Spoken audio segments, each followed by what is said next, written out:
irmãos, alegria lembrarmos de quanto Deus tem sido bom para conosco, tem sido abençoador, consolador, aquele que nos inspira, aquele que nos salvou e temos a vida eterna garantida com Ele, apesar das nossas lutas e dificuldades, a gente sabe que teremos dias melhores. E graças a Ele também temos dias abençoados nesses dias. Dias de lutas, de dificuldades, mas Deus sempre nos fala, nos consola, e nós vamos louvar e adorar ao Senhor. Na época que eu era mais jovem, nós tínhamos um coral aqui frequente, e toda vez que a gente ensaiava, nós terminávamos o ensaio recitando um versículo que diz: louvarei ao Senhor em todo o tempo, o seu louvor estará continuamente na minha boca. Que nessa manhã a gente possa louvar ao Senhor de todo o coração, com toda alegria. Eu escolhi uma música para abertura aqui, alguns já ouviram que estavam, uma música que a gente cantava bastante vibrante lá no nosso retiro, e é uma música para acordar vocês, tá? Se tem alguém dormindo, vai acordar agora. Tem gente ainda sonolenta, com sono.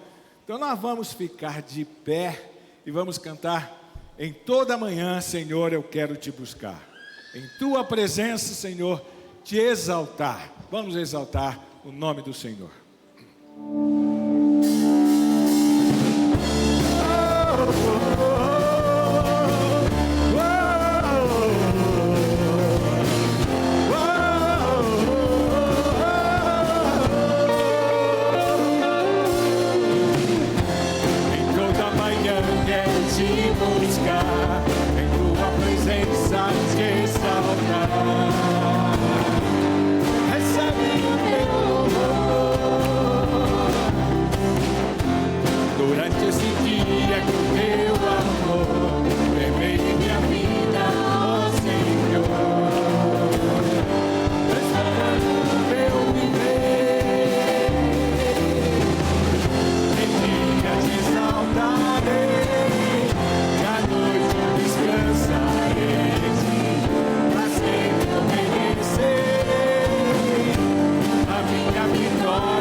Pra sempre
que a gente se alegra no Senhor? Porque o nosso Deus é maravilhoso. Nós vamos cantar uma música agora que fala das virtudes de Deus. E essas virtudes atuam sobre nós, sobre nossas vidas. E eu espero que essas virtudes você experimente, já venha experimentando. E se não experimentou ainda, peça a Ele para experimentar. Fala, Deus forte, esse é o nosso Deus. Nós temos um Deus forte, maravilhoso, com as características fantásticas. Vamos lá.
Podem sentar um pouquinho, vocês vão aí, aqueles que vieram preparados para trazerem suas ofertas, seus dízimos, colocarem agora no envelope.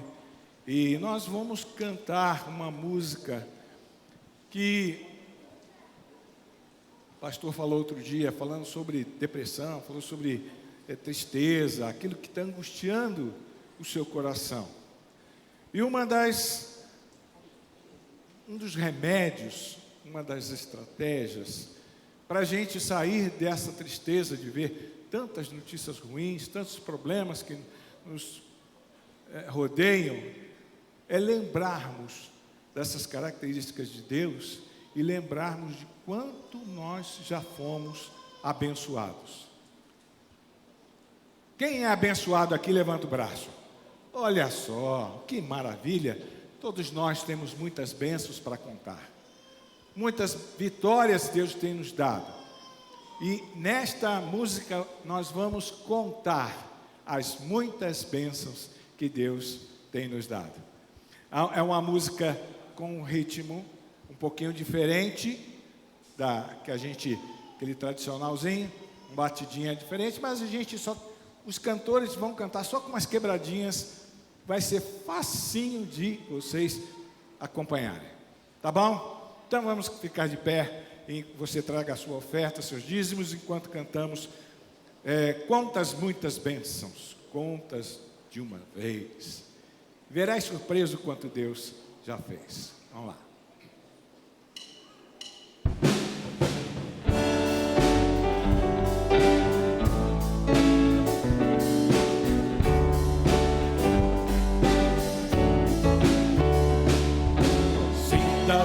Das vacas procelosas se com 3 alentos de um gasto do pão, quantas muitas bênçãos diz de uma vez, e verás surpreso quando Deus já fez. Quantas bênçãos são e as quantas são recebidas na divina mão, vem dizê-las todas de uma vez, e verás o preço quando Deus já fez. Tens a vida mágoas, triste é teu me dar, é pesada a cruz que tens de suportar, contas muitas bênçãos logo exultarás, e fortalecidos passarás. Quantas bênçãos dizes, quantas são recebidas na divina mão, diz-elas todas de uma vez, e verás o preço quando Deus já fez. Do veres outros com seu ouro e bens, lembra que tesouro prometidos tens, nunca os bens da terra poderão comprar a mansão celeste que vais habitar.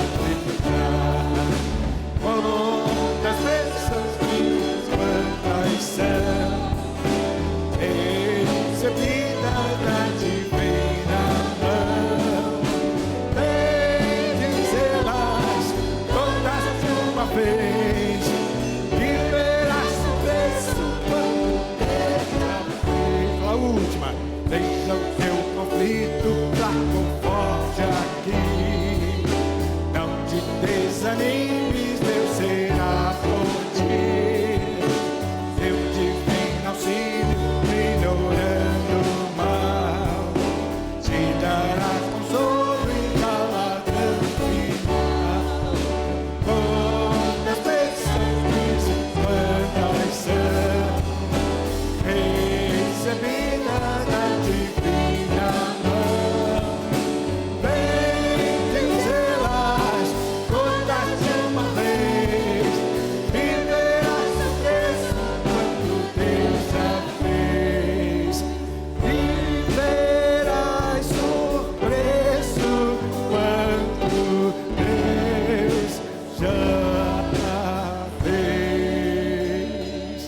Amém, meu irmão.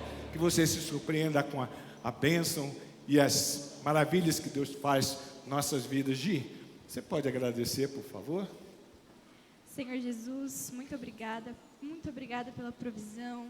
Que essa oração, Senhor, que todo o nosso louvor, que toda a nossa consagração seja entregue ao nosso Pai como um perfume agradável, Senhor, como um aroma que te agrade. Nós te pedimos para que o Senhor continue abençoando cada família aqui, trazendo conforto, Senhor, trazendo consolo, e que o Senhor possa ser a nossa alegria, que o Senhor possa ser a nossa fonte de esperança. Amém. E que os nossos dias, Senhor, que são contados pelos dedos das tuas mãos, possam ser, Senhor, devotos a Ti, que todos os nossos bens, Senhor, tudo aquilo que temos, que possa ser diariamente, Senhor, colocado aos Teus pés, Senhor. Amém. Nós te pedimos isso, Senhor, nos dê um ótimo culto, Pai, que seja para o Senhor e não aos nossos corações. É isso que te pedimos, em nome de Jesus, amém. Amém, Senhor. E para encerrar, nós vamos cantar uma música que vai contar um pouquinho da história desse Jesus maravilhoso. O Cordeiro que sofreu por mim, por causa dos meus pecados. Ele saiu da glória como Deus, desceu a este mundo, morreu para remir os meus pecados, para que eu pudesse estar aqui louvando, engrandecendo o seu nome, exaltando em santidade, porque Ele perdoou os meus pecados, perdoou os seus também. O sangue derramado, aquele sacrifício, você tem que observar, respeitar e amar esse Jesus maravilhoso que nos garante a salvação eterna. Vamos cantar.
Vamos aplaudir esse Deus maravilhoso, que merece toda a honra, toda a glória, além das nossas vozes. Senhor, louvado seja o teu nome eternamente nos nossos corações, na vida de cada um, na vida desta igreja, na vida de todos aqueles que te servem, possam reconhecer o teu sacrifício, o sangue derramado em favor de cada um de nós.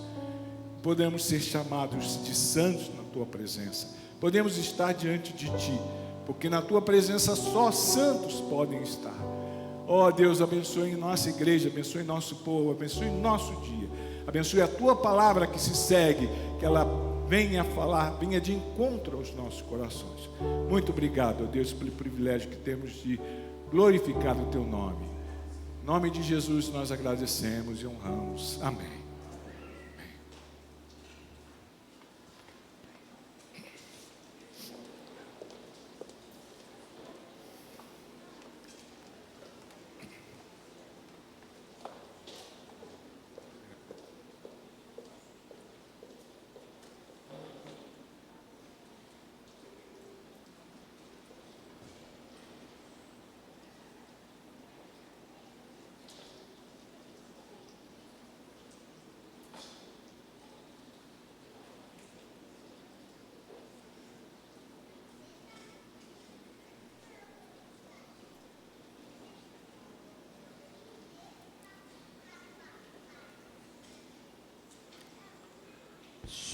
Som. Muito bom dia, amados. A graça e a paz do Senhor esteja com cada um de vocês. Eu queria, nessa manhã, reconhecer algumas pessoas que estão nos visitando pela primeira vez. A começar com a Maria Luísa Souza de Brito. Maria Luísa Souza de Brito, está ali. Maria Luísa, seja muito bem-vinda. João Pedro também. João Pedro, seja muito bem-vindo. Silvana Brito, é a família, né? Família Brito. E Cídio Moreira também, meu querido, seja muito bem-vindo. Também a família Leonel, que é aqui os tios da Jéssica, o Lucas, a Gislaine, a Giovana e o Luquinha também estão nos visitando pela primeira vez. Coloca de pé para o pessoal ver vocês. Eles estão nos visitando também, tanto lá em casa quanto aqui na igreja, primeira vez. Meus amados, eu não sei como está seu coração hoje, mas desde que eu acordei hoje eu tenho pedido muito ao Senhor a que tudo que nós façamos venha nos remeter ao temor ao Senhor. E na semana passada a gente estava apresentando a nossa filha e o Jefferson e a família, eles estão vindo. Jefferson, pode se colocar de pé, Jefferson? Eles estão, e pode passar aqui na frente já, pode vir aqui na frente. Eles estão vindo da Igreja Evangélica Congregacional, lá da Paraíba, em João Pessoa. Eles mudaram aqui para o bairro Cambuci.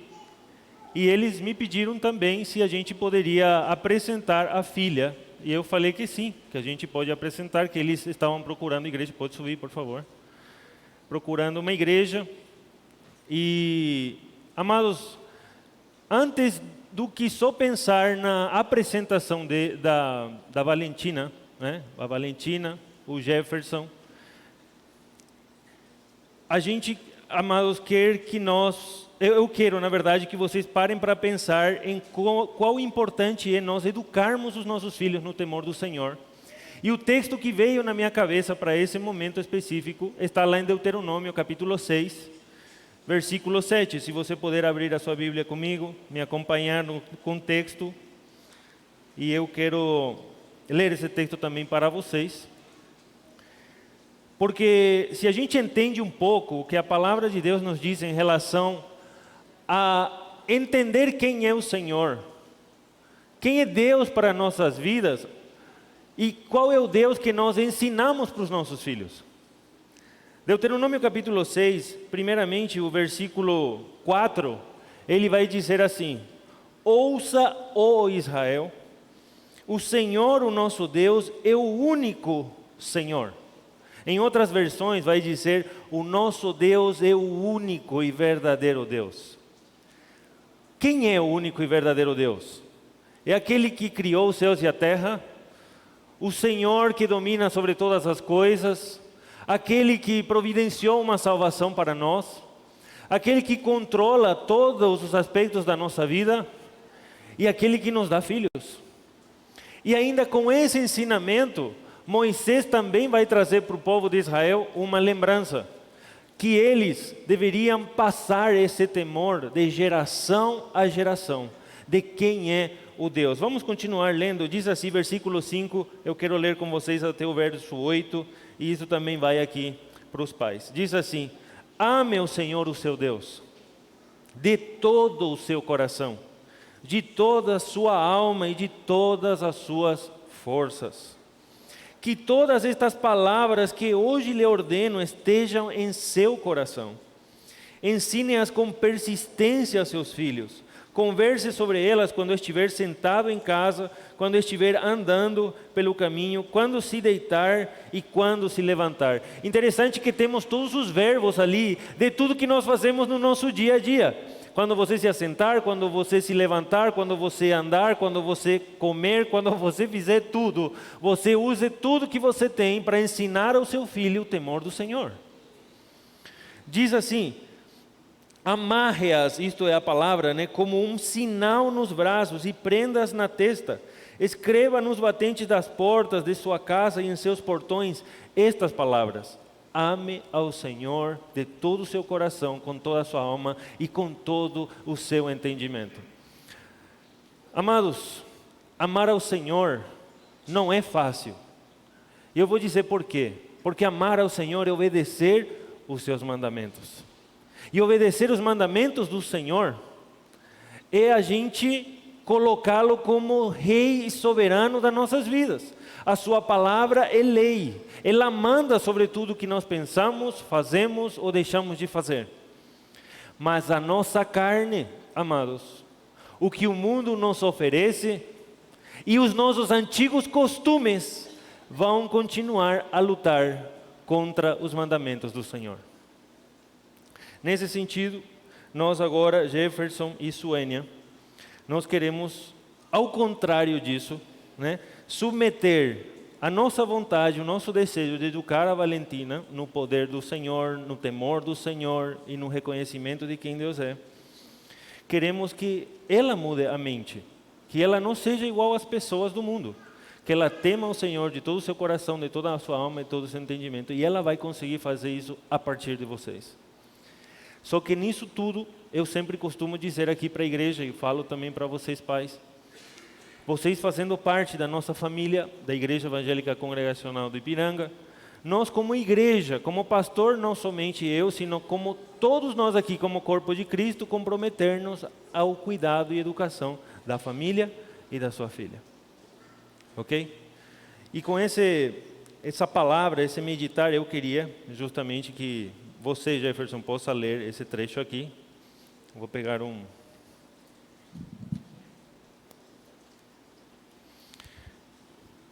que o compromisso que vocês estão fazendo diante do Senhor sobre, a partir daqui, tá bom?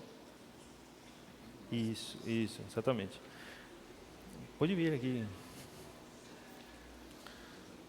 Está dormindo, né? Nós vamos ler. Amados, vamos nos colocar de pé?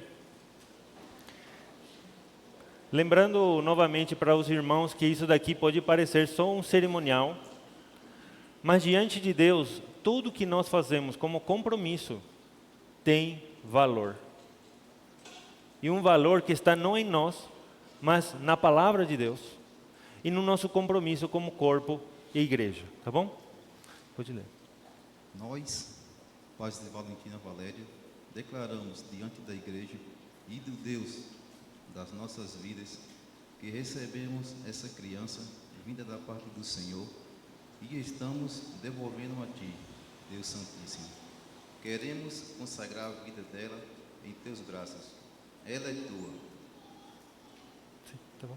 Esta criança é filha de Teus filhos e a Tua herança, para que por meio desse mundo conheça a Ti, como único e verdadeiro Deus. Por isso pedimos a Tua proteção sobre ela, e principalmente sobre nós, para podermos educá-la nos Teus caminhos. Ajuda-nos a compreender melhor a Tua palavra, para que em nossa casa possamos compartilhar compartilhar com a nossa filha no período do seu crescimento, de modo a que ela venha crer voluntariamente em Ti, Jesus, como Salvador e Senhor da Tua vida. Pedimos ao Senhor que ela tenha o desejo de seguir voluntariamente a Ti, Amém. que se disponha a realizar a Tua obra. Mostra para as pessoas a salvação em Jesus Cristo, o Messias prometido. Que ela ame a Tua igreja, que ela sinta prazer de estar com os irmãos na fé, para Te servir e conhecer a Tua presença. Que ela não se afaste dos Teus caminhos, ensinamentos, enquanto viver, seja na saúde, na enfermidade, na riqueza ou na pobreza. Amém. Nós, pais, Pode falar os dois juntos. nós, pais, Te agradecemos e Te agradecemos por estar criança. Que seja sempre uma bênção para nós, para a família, para a Tua igreja e para o Teu reino, enquanto viver. Em nome de Jesus, amém. Amém. Amados, você que está presente aqui, você está sendo testemunha do que nós estamos fazendo. Então eu sempre peço para você estender uma das suas mãos. E estender uma das suas mãos significa que você está concordando com tudo que nós estamos fazendo aqui e que você também se torna responsável dessa promessa, de que a Valentina é do Senhor, mas de que nosso compromisso como igreja também é caminhar ao lado dos pais. Tá bom? Sendo assim, vamos orar. Senhor, nosso Deus e nosso Pai, nós oramos a Ti, Senhor, nessa manhã, pela vida da Valentina. Muito obrigado, Senhor, pela bênção que ela é para a família Valério. Muito obrigado, Pai, porque o Senhor tem trazido essa bênção para essa casa. E hoje, Senhor, nós estamos apresentando ela diante de Ti. Pedindo, Pai, assim como os pais, que nós tenhamos temor do Senhor, que tenhamos, Senhor, a clareza da Tua palavra e, acima de tudo, muita sabedoria e demos o exemplo para ela, Senhor, em relação a como viver diante do Senhor. Abençoa a vida dessa família com tudo que eles precisam, com os recursos financeiros, com a sabedoria espiritual que vem do Senhor, com a saúde também que eles precisam e com o trabalho, Pai, para que eles possam, como família, Senhor, ter paz e viver em paz diante de Ti. Eu te peço, Pai, que nós, como igreja, possamos caminhar do lado deles em amor, educar, Senhor, juntos, mutuamente uns aos outros e crescermos, Senhor, enquanto nós vemos a Valentina caminhando, Senhor, no temor do Senhor. Esse é nosso desejo e oramos assim, Senhor, apresentando ela diante de Ti, em nome de Jesus. Amém e amém. Deus abençoe vocês e um prazer, um privilégio poder realmente abençoar vocês como família, tá bom? Deus abençoe. Vai tirar uma foto. Vocês podem se assentar? Gostaria de chamar aqui as nossas crianças. Nós vamos orar pelas crianças e depois nós temos o nosso tempo da palavra.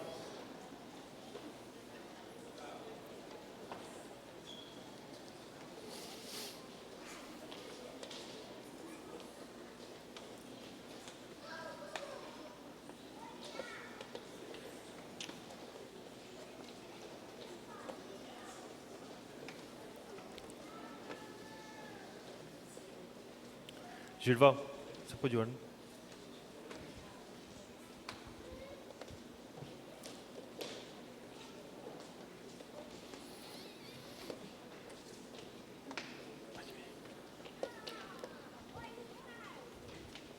Vamos orar. Oremos.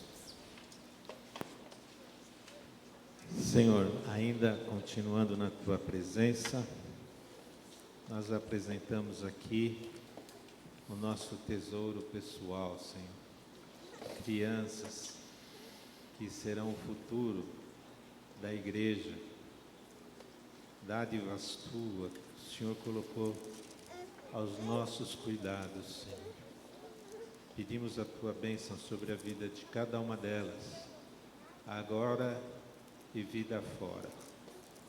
Pedimos que o Senhor abençoe os professores com sabedoria e que eles consigam aplicar a Tua palavra ao coraçãozinho delas. Amém. Orientados e guiados pelo Teu Espírito. Em o nome de Jesus nós oramos por estes. Amém. Amém. Amém. Obrigado, Gilval. As crianças podem ir.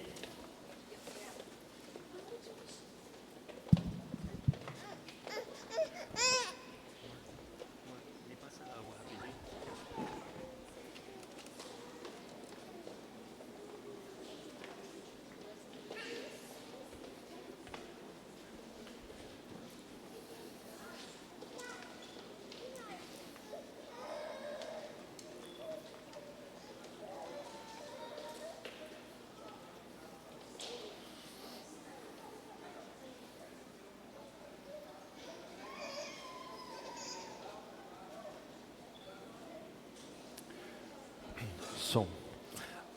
Meus amados irmãos, gostaria de ter a sua atenção por mais ou menos 30 a 40 minutos no máximo, tá bom? Não vou me estender demais. Hoje nós temos a volta da nossa exposição na primeira carta de Paulo aos Coríntios. E para que nós não entremos assim de golpe, sem saber onde que nós estamos, por que nós estamos estudando o que estamos estudando, eu quero dar uma pequena introdução para que você se lembre mais ou menos o que está acontecendo com a igreja de Corinto. E por que nós estamos estudando ela? A igreja de Corinto, amados, era uma igreja que estava se formando, uma igreja nova, que tinha pouco ou nenhum entendimento do que era viver segundo a vontade de Deus. Pare para pensar num contexto de pessoas que nunca tinham ouvido falar de Jesus, nunca. E eles viviam adorando muitos deuses, eles viviam com seus costumes pagãos, coisas que hoje a gente considera, vamos dizer assim, até imorais demais para ser falados na igreja, eles faziam de forma natural, tá bom? A igreja de Corinto era, na verdade, crentes que tinham sido alcançados por Jesus, mas que ainda por falta de ensino e falta de compreensão da vida cristã, continuavam a viver na forma antiga de vida. Misturavam o cristianismo com a carnalidade. É aí que Paulo escreve esta carta, justamente para corrigir os erros que estes irmãos estavam cometendo. E o que isso tem a ver com a Igreja Evangélica Congregacional do Ipiranga? Muito. Eu vou lhes dizer o que, a meu ver, como pastor. Amados, todo crente tem um desafio. E se chama a luta contra a carne. E na luta contra a carne, nós já passamos pela cruz de Cristo e nós já fomos salvos pela cruz de Cristo. Nós já fomos comprados por alto preço, que é o que a própria carta de 1 Coríntios vai falar, no capítulo, acho que 3, versículo 19 e 20. Nós fomos comprados por alto preço, nós pertencemos a Cristo, uma vez que nós passamos pela cruz. Só que a partir de passar pela cruz de Cristo, começa o processo chamado santificação. E o que é a santificação, se não somente você jogar fora tudo que é parte do mundo, a griteria, a maledicência, a raiva, a ira, a falta de domínio próprio, abrir mão da carne e construir em você o quê? O caráter de Cristo. Alguém mais amoroso, alguém paciente, alguém que é grato, alguém que aprende a lidar com seus problemas de forma inteligente, com conselhos de sabedoria, sabendo que agora não está sozinho no mundo, mas que tem uma igreja ao seu lado que pode ajudá-lo a caminhar. A vida cristã, meus amados, ela é direcionada não pelo que nós achamos que devemos fazer, não pelo que nós pensamos que devemos ou não deixar de fazer, mas a vida cristã é direcionada pela palavra de Deus. E muito dos erros que nós cometemos nas nossas vidas é quando nós abrimos mão disso daqui e colocamos o nosso coração e a nossa mente acima da palavra. Ok? Então, o que tem a ver a igreja de Corinto com a igreja do Ipiranga? Tem muito. Porque nós estamos corrigindo todo o que nós aprendemos talvez da vida e ver como Deus o enxerga. E a partir disso nós vamos corrigir os nossos erros. Ou não. Porque tem gente que ainda que vai aprender com a palavra, talvez vai dizer, não, mas eu quero continuar fazendo do meu jeito.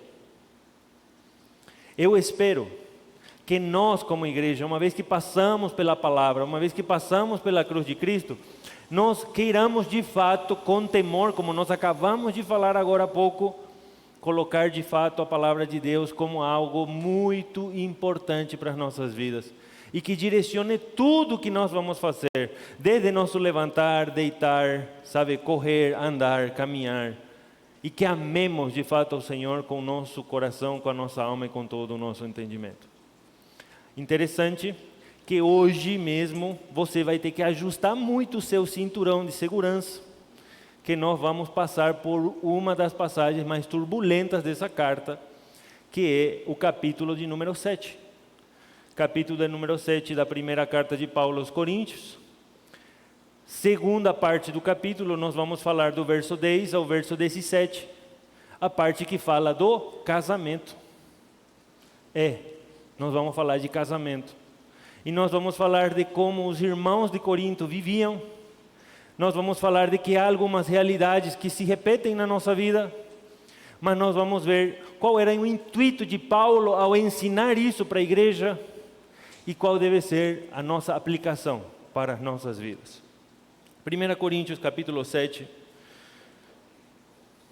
versículo 10. Eu gostaria que você não desgrude da sua Bíblia, senão você tenha ela, leia e medite. E eu vou fazer isso o melhor que eu consigo, para que seja o Senhor que fala com você.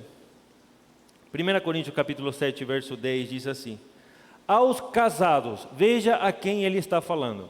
A crentes casados, a eles primeiro.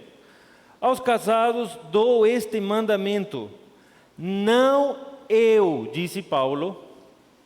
Se você quiser, sabe, grifar, anotar, para entender, porque a pessoa que diz, parece que Paulo está ordenando, mas parece que Deus disse não. O que ele está dizendo? Aos casados dou este mandamento, não eu, mas o Senhor. Quem é que está dando o mandamento, a fim das contas? O Senhor. Que a esposa não se separe do seu marido. Mas um grande contraste, se o fizer, que permaneça sem se casar, ou então reconcilie-se com seu marido, e o marido não se divorcie da sua mulher. Verso 12. Aos outros, quem são os outros? Nós vamos ver. Eu mesmo digo isto, não o Senhor. Agora é Paulo que está falando. Se um irmão tem mulher descrente, disse o quê? E ela se dispõe a viver com ele, não se divorcie dela. E se uma mulher tem marido descrente e ele se dispõe a viver com ela, não se divorcie dele. Verso 14, pois o marido descrente é santificado por meio da mulher, e a mulher descrente é santificada por meio do marido. Se assim não fosse, seus filhos seriam impuros, mas agora são santos. Verso 15, todavia, se o descrente separar-se, que se separe. Em tais casos, o irmão ou a irmã não fica debaixo de servidão. Deus nos chamou para vivermos em paz. Verso 16. Você, mulher, como sabe se salvará seu marido? Ou você, marido, como sabe se salvará a sua mulher? Verso 17. Entretanto, cada um continue vivendo na condição que o Senhor lhe designou e de acordo com o chamado de Deus. Esta é a minha ordem para todas as igrejas. Vamos orar? Abaixe sua cabeça, feche seus olhos, vamos orar. Senhor Deus e Pai, obrigado por essa manhã mais uma vez. Obrigado porque nós podemos abrir a Tua Palavra. Obrigado, Pai, porque nós temos o Espírito Santo. Obrigado porque o Senhor tem nos salvado por meio do sangue de Cristo Jesus derramado na cruz do Calvário, e todos os nossos pecados han sido perdoados uma vez que nós cremos em Cristo Jesus com fé.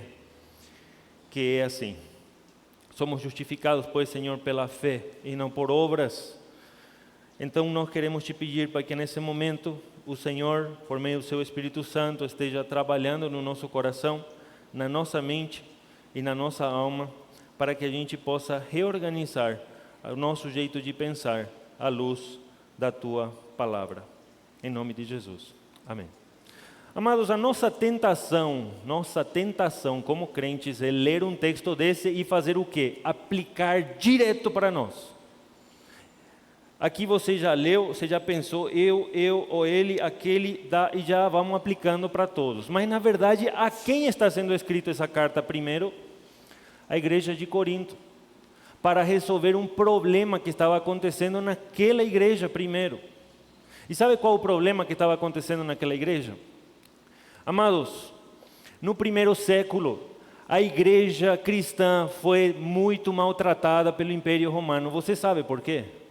Porque a igreja era acusada de dividir famílias. E na vida greco-romana, a família era o bem mais sagrado. Porque a família herdava todas as coisas, a família que iria dar continuidade ao nosso nome. Então, imagina o seguinte: uma pessoa da casa se converte.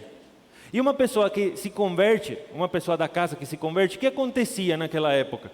Ela mudava os hábitos de vida. Ela era ensinada pelos apóstolos, pelo próprio apóstolo Paulo, pelos próprios crentes, que ela devia mudar o seu jeito de viver. E a pessoa pensava o seguinte: uma vez que eu não vivo mais do jeito que eles fazem as coisas, eu vou me distanciar, eu vou me separar, eu vou quebrar relacionamentos. Então, a igreja cristã também era perseguida porque trazia divisões para dentro das casas daquela época. E vocês querem saber por que era isso? Lembra aquela mentalidade do famoso filósofo Platão? A carne é má, o espírito é bom. Crentes estavam misturando filosofia grega com cristianismo.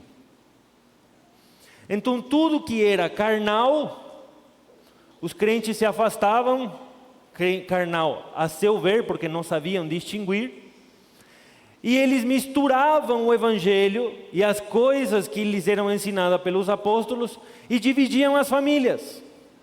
Por isso que Paulo está respondendo essa dúvida aqui no verso 10. Ele diz aos casados. E quem são esses casados? Os casados que estão dentro da igreja. A eles primeiro vai falar. Que eram o que estas pessoas?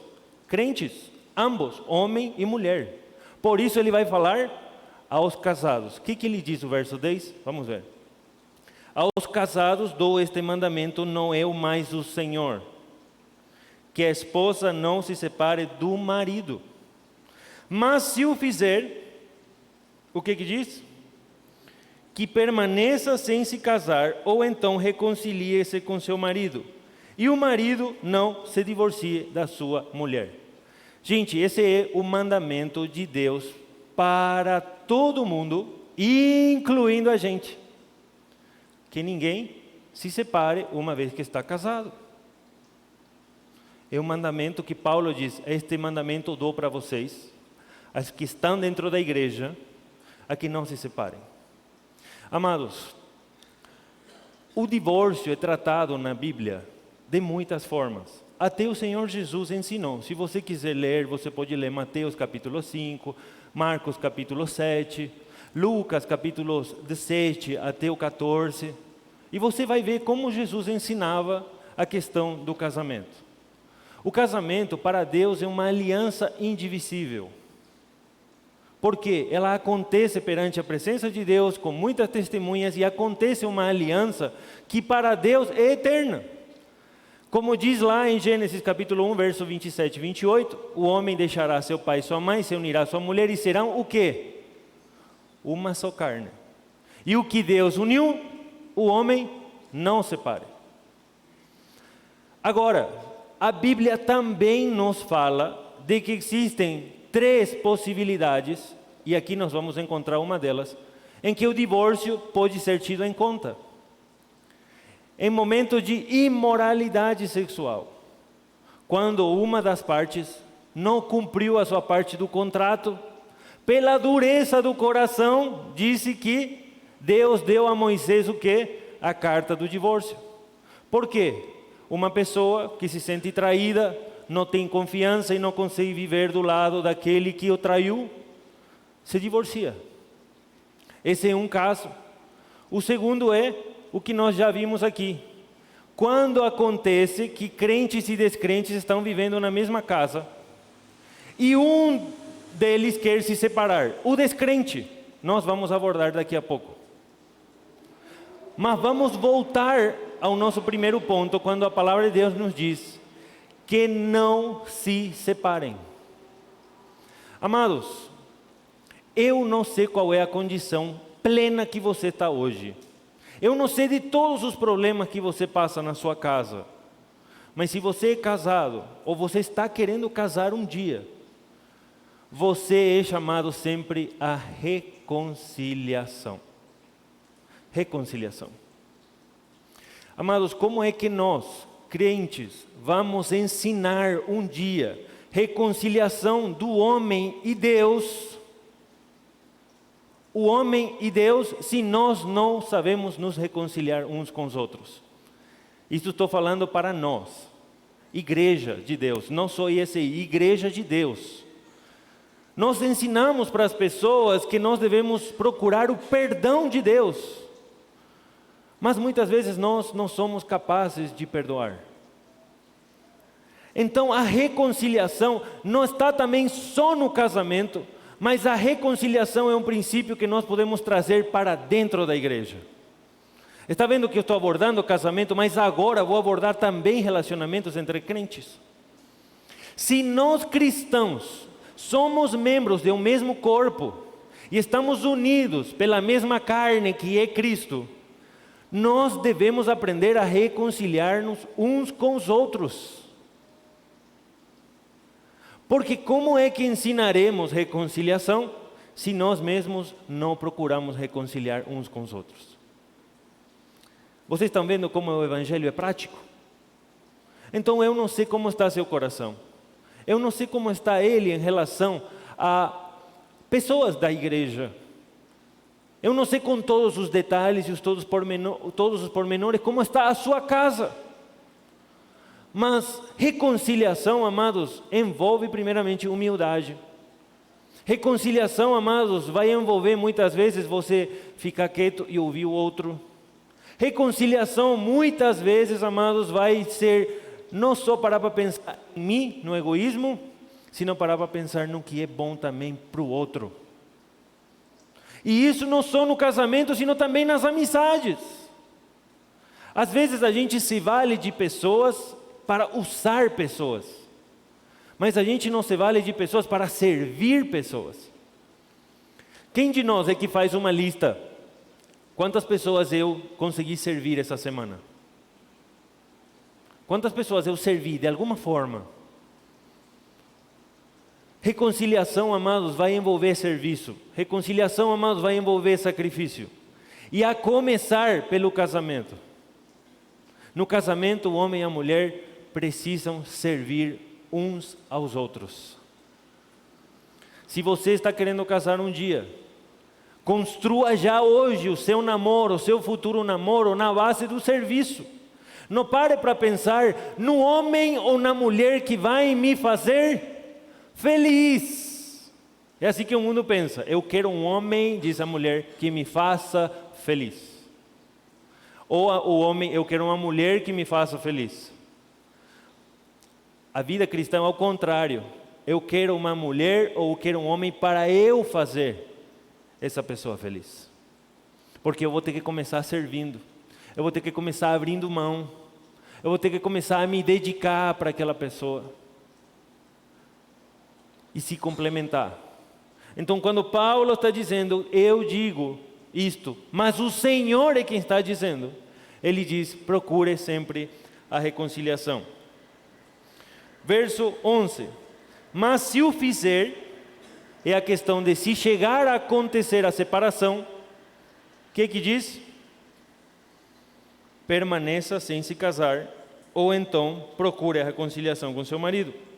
E ao marido não se divorcie da sua mulher. Gente, eu vou dizer uma coisa para mim, pastor Samuel, tá bom? Eu não vejo na Bíblia, essa é a visão particular minha. Se você um dia me perguntar, você já vai ouvir de púlpito. Eu não vejo margem para recasamento na Bíblia. Eu não vejo. Você pode ter a sua visão particular, mas eu já estou dizendo, eu não faço recasamento.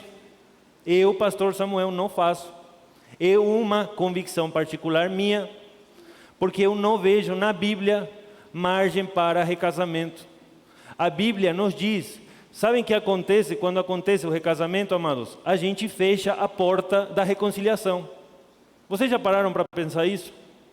Quando a gente se casa, ou quando, para pensar, alguém que se separa do seu marido e se casa novamente, fechou as portas da reconciliação. E alguém está dizendo, não sei quem, que Deus não é capaz de reconciliar uma família. E eu não quero me assentar nesse lugar e dizer que Deus não é capaz de reconciliar um casal. Eu não quero fazer isso, porque eu seria um juiz, achando que Deus não pode fazer tudo. Então estou explicando para vocês que, a meu ver, esse texto específico não dá margem para recasamento. Mas agora vamos para o verso 12, e veja o que o verso 12 vai dizer em relação, e isto é vida prática, aos casados, já falou. Agora o verso 12, aos outros. Quem são os outros? Boa pergunta. Sabe quem são os outros? Aqueles que estão casados, mas têm, tem o seu par no mundo. Casamento misto. Você crente, você que é crente e tem seu marido ou tem a sua esposa que não é cristã, como eu devo viver?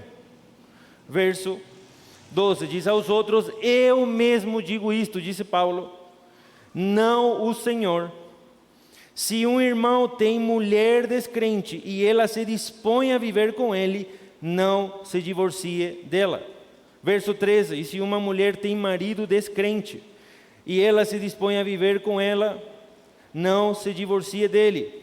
Verso 14, pois o marido descrente é santificado por meio da mulher, e a mulher descrente é santificada por meio do marido.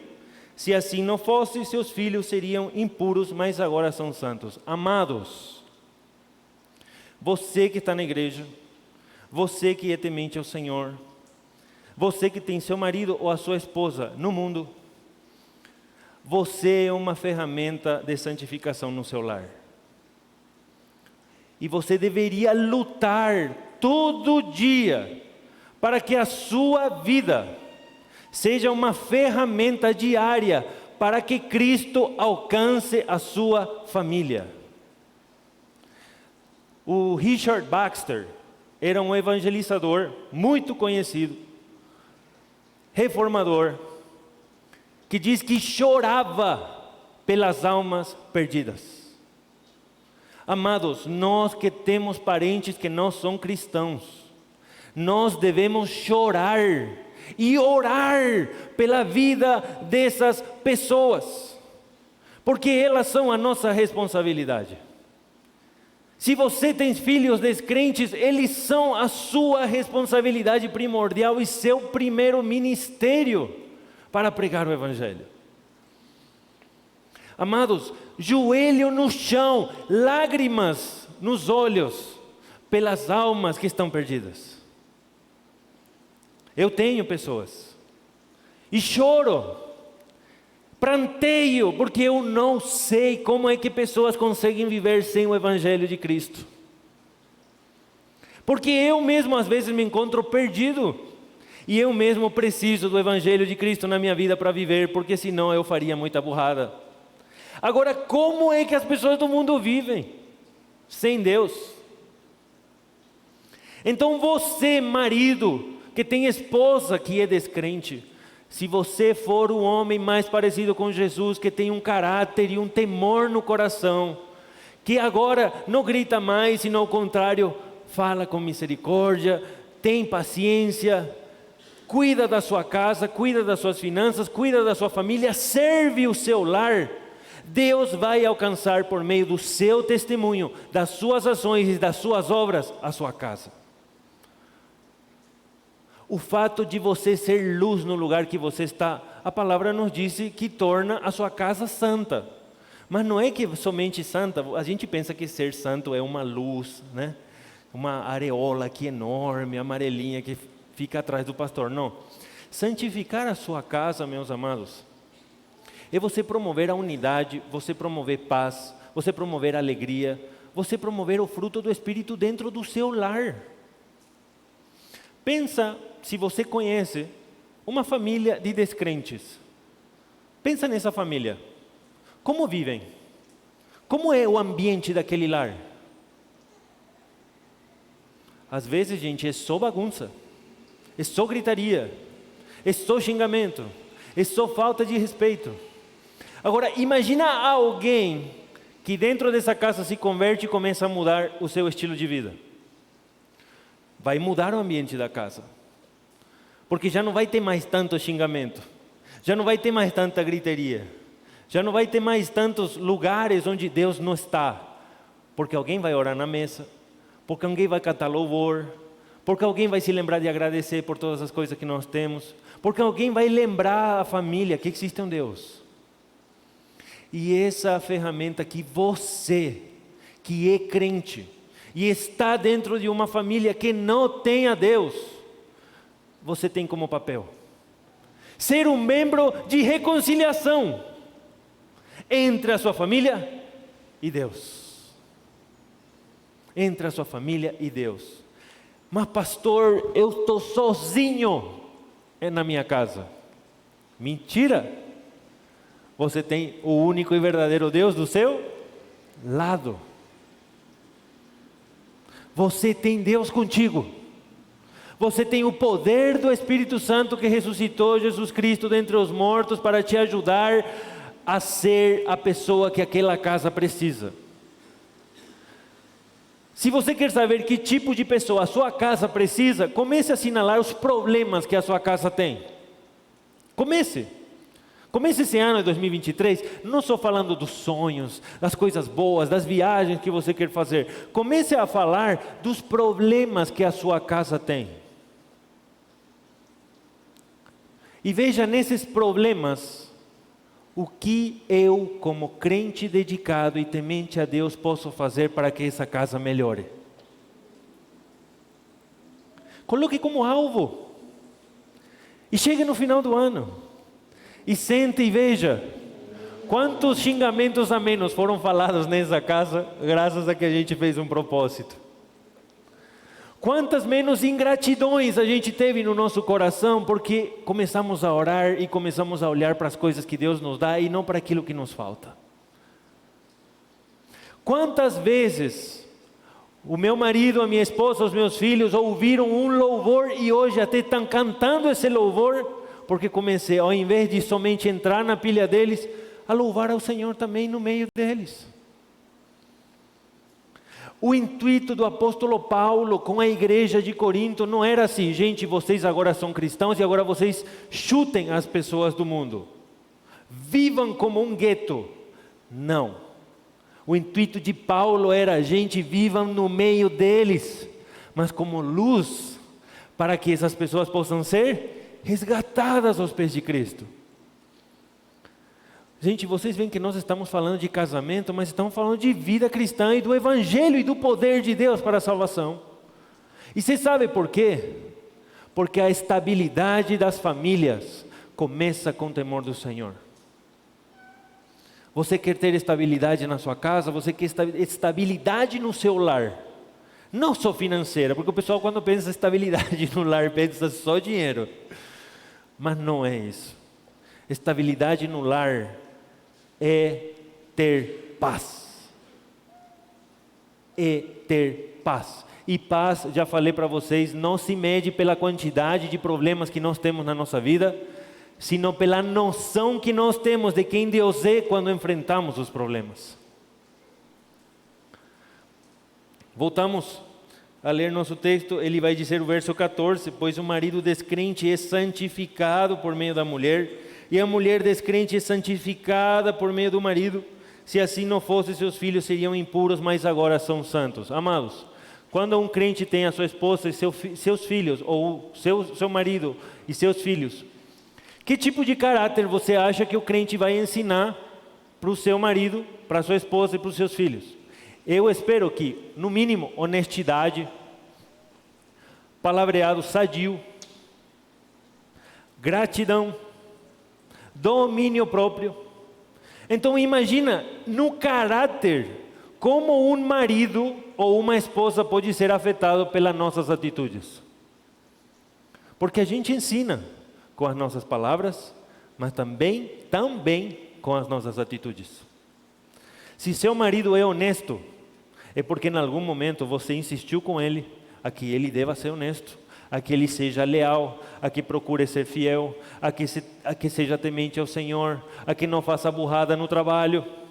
Se você ensina a sua esposa, homem, a ser uma mulher que não seja fofoqueira, que não saia se preocupando com a vida dos outros e comparando com os outros, que não saia por aí falando mal do marido, porque a Bíblia nos diz que a gente tem que ter temor do Senhor, você vai ter uma mulher santa na sua casa. Uma mulher que ao invés de promover brigas, promove a paz, que te ajuda e te encaminha no que você precisa, que cuida de você. Discipule a sua mulher. Mulher, discipule o seu marido, porque por meio disso os seus filhos estão sendo educados. Seus filhos estão sendo educados com as suas atitudes.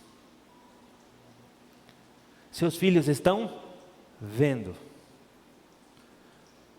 Gente, é impressionante a criança, como ela imita as coisas. A minha filha está entrando naquela fase que começa a imitar tudo, né?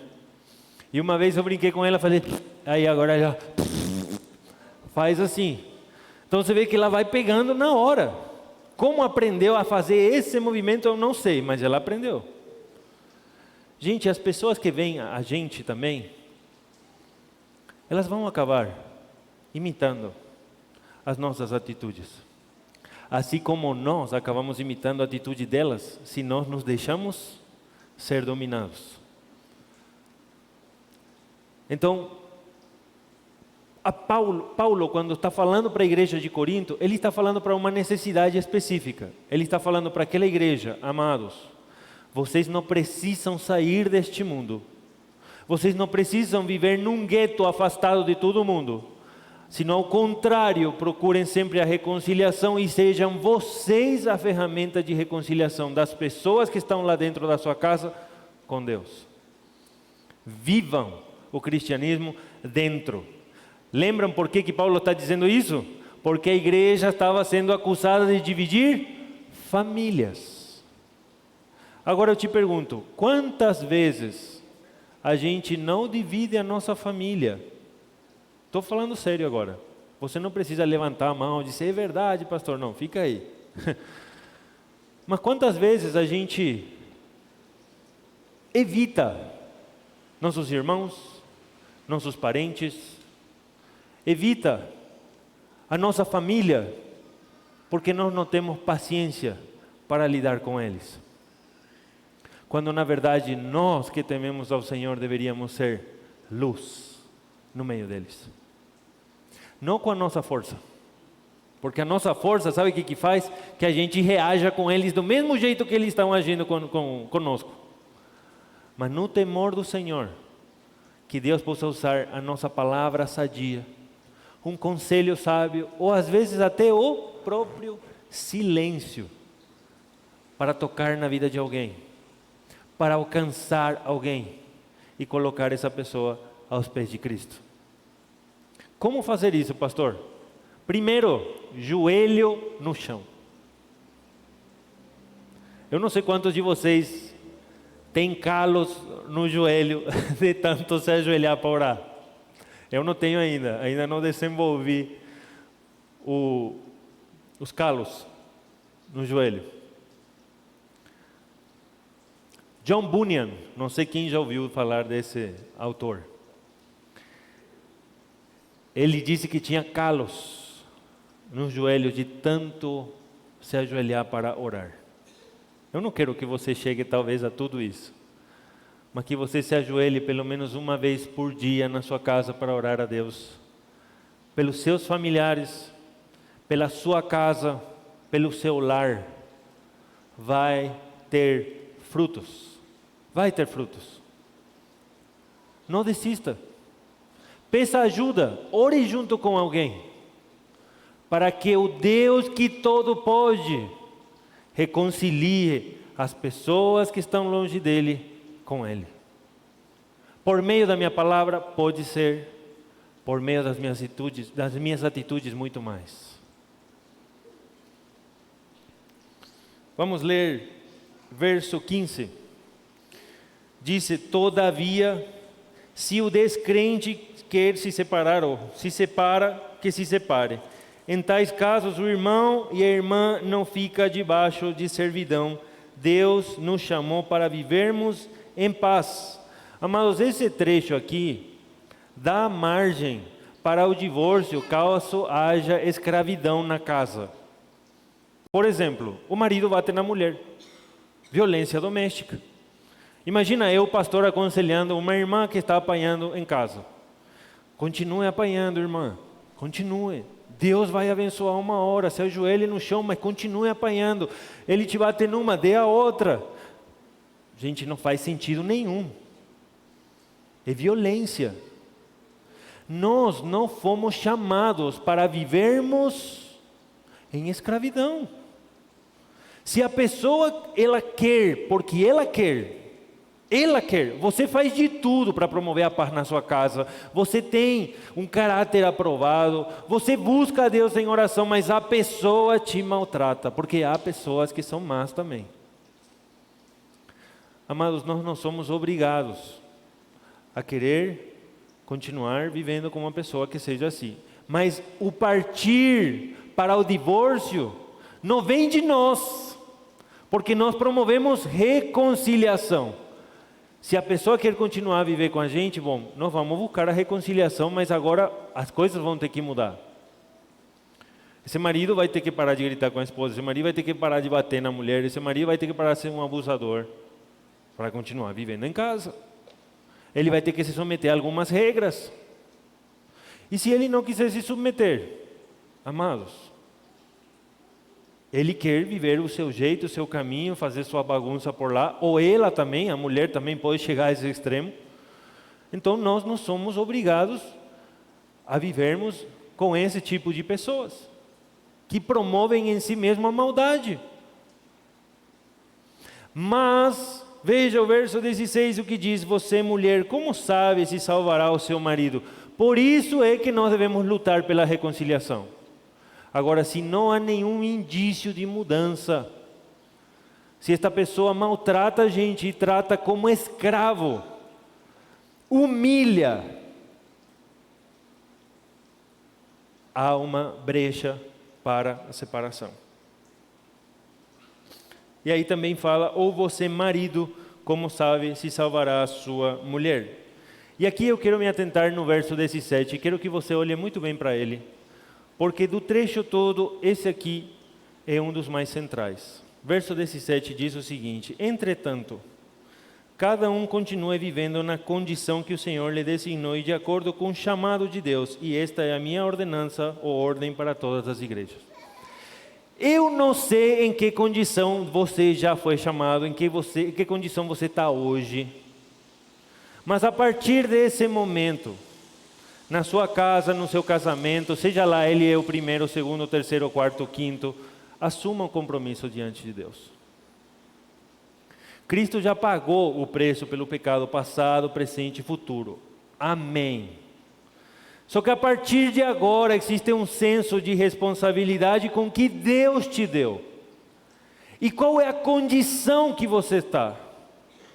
Porque Paulo estava dizendo isso para os irmãos de Corinto. Entretanto, cada um continue na condição que Deus lhe chamou. E aqui está falando também da condição de escravos que alguns irmãos tinham lá, porque naquela época a escravidão ainda não tinha sido abolida. Mas que cada um, no que tem para fazer, o faça com responsabilidade. Se você hoje é viúvo, saiba viver a sua viuvez. Se você hoje está casado pela quarta, quinta vez, conserve esse casamento, viva com ele. Se você está separado, está vivendo só ajuntado, não estão as coisas ajeitadas, não tem um compromisso, assuma um compromisso. Arrume sua situação. Arrume a sua situação. Se não está casado, se case. Veja o que você vai fazer, mas arrume a sua casa diante de Deus. Ah, pode demorar tempo? Pode demorar, claro que sim. Você não precisa sair agora, ir para o cartório e resolver o problema agora, não. Faça pensado, avalie, considere, mas considere arrumar a situação diante de Deus. E viva então com responsabilidade o que lhe toca. Assuma o seu papel como marido dentro do lar, de saber que você é um sacerdote na sua casa. Ou você, mulher que não tem marido, assuma o papel de mulher virtuosa na sua casa e seja responsável com as coisas que Deus te deu, com os filhos que Deus te deu, e seja um exemplo para eles em atitude. Ore pela sua casa, se ajoelhe diante do Senhor todo dia, colocando os nomes das pessoas que ainda não têm o Senhor como Senhor das suas vidas, para que elas possam ver no seu exemplo, no seu agir e nas suas palavras, de que há um Deus, o único e verdadeiro, a quem todos devemos servir. E se eu pequei, se tenho pecados que me acusam, gente, Jesus Cristo não te acusa. Sabe quem que nos acusa? Satanás. Satanás nos acusa. Satanás coloca dúvidas na nossa vida. A nossa consciência longe de Deus nos acusa também, mas muitas vezes para que nós voltemos a Deus. E lembre-se, 1 João capítulo 1, verso 9. Se confessarmos os nossos pecados, o Senhor é fiel e justo para nos perdoar os nossos pecados e nos limpar de toda injustiça. Isso restaura a nossa paz com Deus. A partir desse momento, é um novo dia. A partir desse momento, relacionamento restaurado, paz com o Senhor. E agora eu vou ser esse homem, essa mulher, esse filho, essa filha, que a minha casa precisa, que a igreja precisa e que esse mundo precisa. Sendo assim, amados, eu gostaria de orar com vocês. Abaixe sua cabeça, feche seus olhos, nós vamos orar. Senhor Deus e Pai, obrigado por essa manhã, obrigado porque a gente pode abrir a Tua Palavra e ter ela, Senhor, como padrão de regra e fé e prática, Senhor, do nosso lar, da nossa vida, do nosso ser, da nossa mente e do nosso coração. Senhor, eu te peço que essa palavra possa vir como uma semente que no tempo certo e correto venha a trazer o seu fruto e que nós vejamos o fruto para não desfalecer, para não duvidar. Pai, nos dá a graça de vermos o fruto, Senhor, da nossa santificação, porque confiamos em Ti. E que isso seja um alento, um fôlego para nós retomarmos, Senhor, nosso compromisso contigo e continuarmos a temer diariamente a Ti. Pai, nos lembramos nessa manhã das pessoas que não Te conhecem, irmãos, amigos, vizinhos, familiares, pais, que precisam da Tua Palavra. Nos ajude, Senhor, a sermos luz e sal, nos lugares que nós nos encontramos com eles, nos momentos que nós estamos com eles, e que nossa presença, nosso estar com eles, Senhor, seja um bálsamo, que possa trazer paz, que possa trazer, Senhor, para essas pessoas uma noção clara de que há um Deus, de que há esperança para esse mundo, de que há pessoas que temem ao Senhor e que não sejamos essas pessoas. Eu te peço, Senhor, que o Senhor nos abençoe com essa palavra e que, como já falamos, possa trazer frutos para as nossas vidas. Em nome de Jesus. Amém. Amados, nós vamos ter avisos. Nós temos o primeiro aviso, semana que vem, sábado 28, você que é líder de algum ministério da igreja, eu vou estar mandando uma mensagem, mas já foi mandada uma mensagem, tá? Está convidado a participar de uma reunião que será às 18 horas.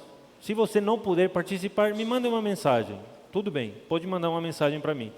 Mas se você estiver presente, é às 18 horas aqui na igreja, nós vamos ter um tempo onde, como líderes, vamos sentar para dar o direcionamento para a nossa igreja, orarmos juntos e ter um momento de compartilhar as experiências uns com os outros sobre como Deus tem trabalhado e ainda queremos que Ele trabalhe no nosso ministério aqui dentro da ISI.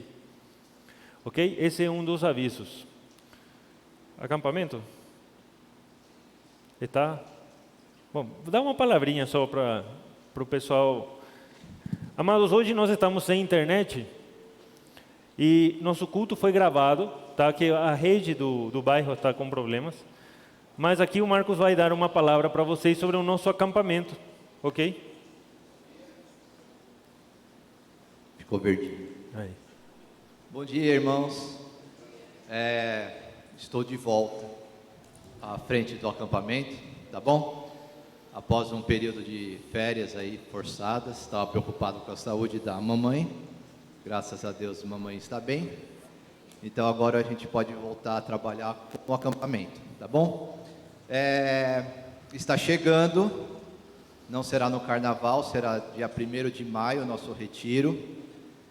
Se você tem interesse em participar, por favor procure eu ou o meu fiel escudeiro Reinaldo.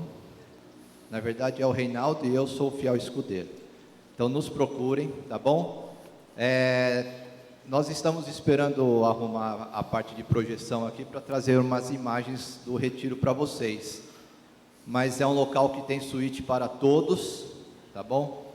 Então era o grande problema que nós tínhamos, era arrumar um lugar onde as famílias ficassem, os casais principalmente, no mesmo quarto, e nós conseguimos, tá bom? Então temos suítes, temos um complexo de piscinas muito bom, esportes em geral, alimentação jóia, viu, Cássio? Confirmado. Cassião está firme já, né, Cassião? Então, gente, se você quer parcelar, acredito que a semana que vem nós já tenhamos aí né? Mas está em torno de 650, 630 por pessoa, tá bom? Então, se você tem interesse em participar, se você quiser convidar alguém também, alguma família para participar, por favor, nos procurem. Tem muitas vagas ainda. E diferente do que acontecia com o Maricota, que nós pagávamos depois, nesse local nós pagamos antes. Então a igreja já está pagando o acampamento com dinheiro do próprio caixa da igreja e a gente tem que repor esse dinheiro depois. Tá bom? Obrigado, gente.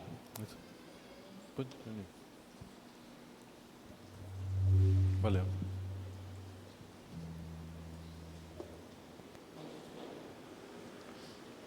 Hello.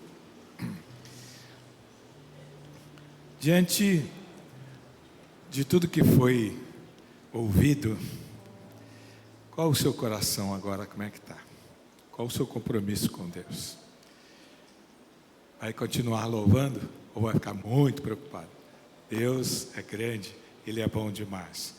Nós vamos cantar, vamos ficar de pé, vamos cantar: o meu louvor é fruto deste grande amor demonstrado por Deus, por Jesus em nossas vidas.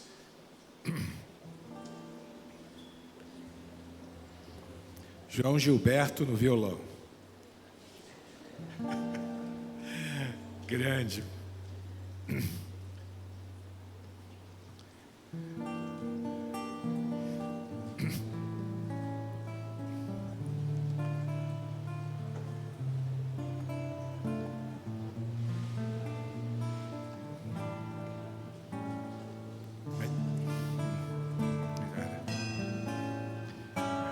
Meu louvor é fruto do meu amor por ti, Jesus, de lábios que confessam o teu nome. É fruto de tua graça e da paz que encontro em ti, e do teu Espírito que habita em mim, que habita em mim. De novo, do início. Meu louvor é fruto do teu amor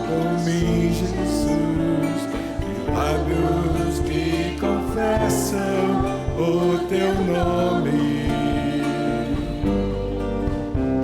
É fruto de tua graça e da paz que encontro em ti.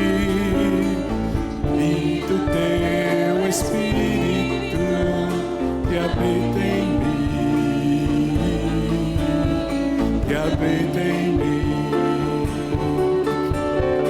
Ainda que as trevas venham me cercar, ainda que os montes sabem sobre mim, meus lábios não se fecharão,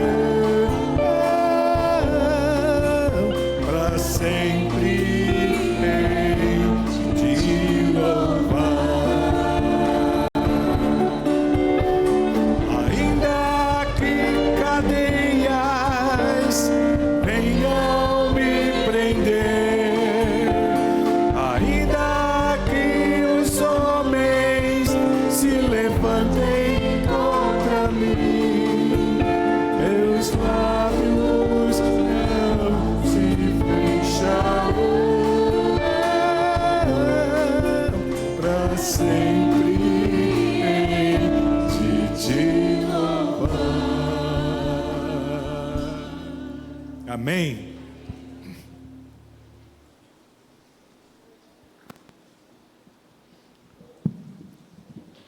Uma vez, Senhor nosso Deus, nosso Pai, te louvamos por tudo que nós temos feito aqui nessa manhã, pelo louvor, pelas músicas que nos remetem hacia Ti, Senhor. Nos lembra sempre de termos sentimentos de gratidão. Pai, nos faz sempre refletir na Tua palavra, tanto em tudo que foi falado aqui, quanto naquilo que nós lemos durante a semana, nas nossas meditações, no tempo de ler a palavra de Deus. Nos abençoe, Pai, em tudo que temos para fazer ainda no domingo agora e também no resto da nossa semana. Nos livra do homem mau, Senhor, nos dá força, nos dá coragem para sempre falarmos e demonstrarmos, Senhor, o nosso compromisso contigo. Peço, Pai, que todos nós possamos ser luz no lugar que nos toca estar.